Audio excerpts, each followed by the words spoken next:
আসসালামু আলাইকুম। আজকে আমি মাত্র ২টা আলু দিয়ে ভীষণ মজার নাস্তা বানিয়ে দেখাবো।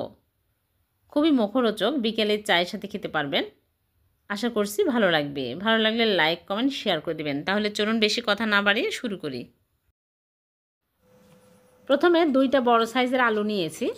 এই আলু এখন আমি পিলার দিয়ে খোসা ছাড়িয়ে নিব। আপনারা চাইলে বটিতেও এরকম করে খোসা ছাড়িয়ে নিতে পারেন। ২টা আলুই আমি এরকম করে খোসা ছাড়িয়ে নিব। তারপরে ভালো করে ধুয়ে পরিষ্কার করে নিব। নিয়ে আমি পিলার দিয়ে এইরকম করে ঝুরি ঝুরি করে কেটে নিচ্ছি।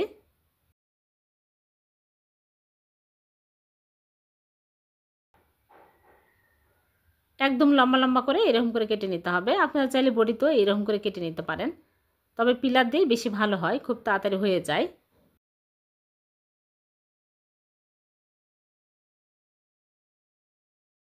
সবগুলো আমি কেটে নিয়েছি। তারপরে একটা বোলের মধ্যে তুলে ভালো করে ধুয়ে নেব। আলুর মধ্যে অনেক কষ থাকে, ভালো করে ধুয়ে পরিষ্কার করে নিতে হবে।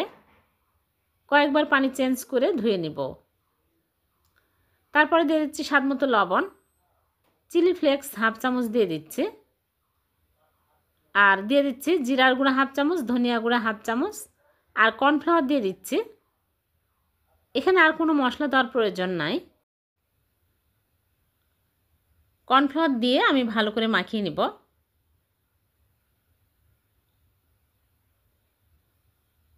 আর হলুদের গুঁড়া দিয়ে দিচ্ছি সামান্য পরিমাণে। এখানে আমি আরও কর্নফ্লাওয়ার দিয়ে দিলাম, হাফ কাপের মতো কর্নফ্লাওয়ার দিয়ে দিয়েছি। ভালো করে মাখিয়ে নিচ্ছি। তারপরে মাখানো হয়ে গেলে তেলে ভেজে নেব। আগে থেকে চুলায় প্যানে তেল দিয়ে তেল গরম করে নিয়েছি। এখন এইরকম করে অল্প অল্প করে নিয়ে আমি বলের মতো করে দিয়ে দিচ্ছি। চুলার আঁচ মিডিয়াম আঁচে করে রেখে এইরকম করে একটা একটা করে দিয়ে দিচ্ছি। খুবই মজার এই আলুর নাস্তাগুলো, ছোট বড় সবাই অনেক পছন্দ করবে, বিকেলের চায়ের সাথে খেতে পারবেন। এখন আমি উল্টে পাল্টে ভেজে নেব।